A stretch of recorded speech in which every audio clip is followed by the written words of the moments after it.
ഇപ്പോൾ 51 കോൺഗ്രസ്, 19 BJP എന്നുള്ള നിലയിലാണ് ഹരിയാനയുടെ ചിത്രം.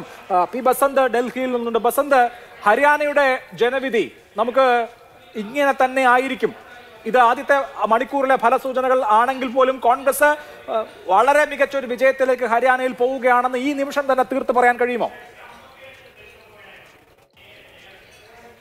തീർച്ചയായും ഇനി ഇതിലൊരു മാറ്റം നമ്മൾ പ്രതീക്ഷിക്കേണ്ട ആവശ്യമില്ല.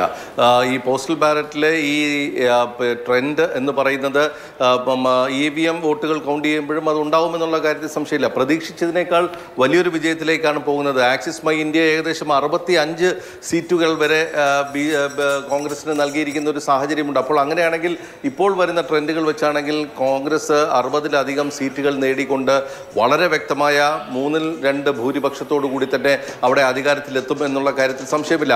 BJP ഈ പറയുന്ന ജനവികാരം വായിച്ചെടുക്കാൻ പാടുപെട്ടു എന്നുള്ളതാണ് അതിലെ വസ്തുത എന്ന് പറയുന്നത്. 2014 ശേഷം രണ്ടാമത്തെ തവണ ജയിക്കാൻ നേരത്ത് വ്യക്തമായ ഭൂരിപക്ഷം ലഭിച്ചില്ല.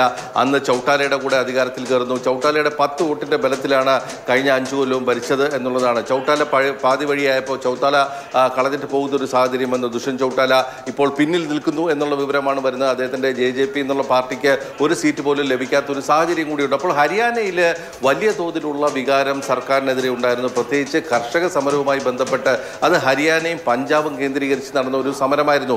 ആ സമരത്തിൽ സർക്കാർ സ്വീകരിച്ച നിലപാട് അന്ന് ഹരിയാനയിൽ നിന്നും ഡൽഹിയിലേക്ക് കർഷകരെ കടത്തിവിടാതിരിക്കാൻ അന്നത്തെ ഹരിയാന സർക്കാർ സ്വീകരിച്ച വലിയ കർക്കശമായ പോലീസ് നടപടികൾ ശംഭൂലും സിംഗു ബോർഡറിലും ഒക്കെ നമ്മൾ കണ്ടതാണെന്ന്. അതൊക്കെ തന്നെ ജനവികാരം അവരെ എതിരാക്കി എന്നുള്ള കാര്യത്തിൽ യാതൊരു സംശയവുമില്ല. അതിനോടൊപ്പമാണ് ഈ ഗുസ്തി താരങ്ങളുടെ സമരം എന്ന് പറയുന്നത്. ഈ ഗുസ്തി താരങ്ങൾ എന്ന് പറയുന്നത് ഓരോ വീട്ടിലെയും പെൺമക്കള് പോലെ തന്നെ അവർ കണ്ടിരുന്ന ഈ താരങ്ങളെ തെരുവിലിട്ട് വലിച്ചിഴയ്ക്കുന്ന ഒരു സാഹചര്യം വന്നപ്പോൾ അത് വലിയ തോതിൽ തിരിച്ചടിക്കുന്നു. വിനേഷ് ഫോഗത്തിനെ മുൻനിർത്തി കോൺഗ്രസ് കളിച്ച ആ രാഷ്ട്രീയം BJPക്ക് വലിയ തിരിച്ചടിയാണ് നൽകിയത് എന്നുള്ള കാര്യത്തിൽ സംശയമില്ല. ഗ്രാമങ്ങളിലൊക്കെ തന്നെ BJP തകർന്നടിയുന്ന ഒരു കാഴ്ചയുണ്ട്. മനോഹർലാൽ ഖട്ടറിന് പകരം വന്ന നൈബ് സിംഗ് സൈനി എന്ന് പറയുന്ന മുഖ്യമന്ത്രിക്കാകട്ടെ എന്തെങ്കിലും തരത്തിൽ സംഘടനാ സംവിധാനം മെച്ചപ്പെടുത്താനോ ഭരണം മെച്ചപ്പെടുത്താനോ കഴിയാത്ത ഒരു സാഹചര്യമാണ് അവിടെ ഉണ്ടായിരുന്നത് എന്ന് തന്നെയാണ് തെരഞ്ഞെടുപ്പ് ഫലം സൂചിപ്പിക്കുന്നത്. ഭൂപീന്ദർ ഹൂഡയുടെ നേതൃത്വത്തിലുള്ള ഒരു സർക്കാർ അധികാരത്തിൽ വരും. കോൺഗ്രസിന്റെ അകത്തെ പ്രശ്നങ്ങൾ നിലവിലുണ്ട് എന്നുള്ള കാര്യത്തിൽ സംശയമില്ല. ഷെൽജയുടെ നേതൃത്വത്തിൽ ഒരു വിഭാഗമുണ്ട്. രൺദീപ് സുർജേവാലയുടെ അറിയിക്കാനുണ്ട്. കോൺഗ്രസ് 60-ലേക്ക് കടക്കുകയാണ്. കോൺഗ്രസ് പ്രവർത്തകർ നേരത്തെ റോത്തക്കിൽ നിന്ന് ആത്മവിശ്വാസം പ്രകടിപ്പിച്ചത് 70 സീറ്റാണ്. അതിലേക്ക് പോവുകയാണ്. BJP 17-ലേക്ക് വീഴുകയാണ്. എന്താണ് സംഭവിക്കുന്നത്? ഇന്ത്യൻ രാഷ്ട്രീയത്തിൽ ഒരു ടെക്ടോണിക് ഷിഫ്റ്റിന്റെ തുടക്കമാകുമോ ഇത്? 60 കോൺഗ്രസ് ലീഡ് ചെയ്യുമ്പോൾ 17 BJP കൂപ്പുകുത്തുകയാണ്. 2014 മുതൽ BJP ബിൽഡ് ചെയ്ത് വന്നിരുന്ന അല്ലെങ്കിൽ അവരുടെ രഥം കടന്നുപോയിക്കൊണ്ടിരുന്ന ഒരു വഴിയുണ്ട്. അത് എപ്പോഴും വിജയങ്ങൾ മാത്രം കണ്ടുകൊണ്ടിരുന്ന ആ ഒരു വഴി മാറുകയാണോ? ഇന്ത്യൻ രാഷ്ട്രീയം വേറൊരു വഴിയിലേക്ക് തിരിയുകയാണോ? 60 സീറ്റുകളിൽ മധു നോക്കൂ, 60 സീറ്റുകളിൽ കോൺഗ്രസ് ലീഡ് ചെയ്യുകയാണ്. ഹരിയാനയിൽ BJP 17 സീറ്റിലേക്ക് മാറുന്നു. INLD 2 സീറ്റിലും മറ്റുള്ളവർ 7 സീറ്റിലുമുണ്ട്.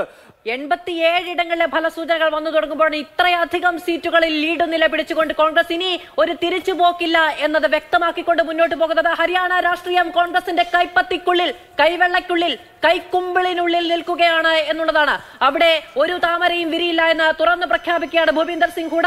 അവിടെ വിജയം കോൺഗ്രസിന് മാത്രമെന്ന് പ്രഖ്യാപിച്ചുകൊണ്ടാണ് ആദ്യഘട്ട ഫലസൂചനകൾ പുറത്തു വരുന്നത്. 86 ഇടങ്ങളിലെ ഫലസൂചനകളാണ് അവിടെ 60-ന് മുകളിലേക്ക് വന്നിരിക്കുന്നു.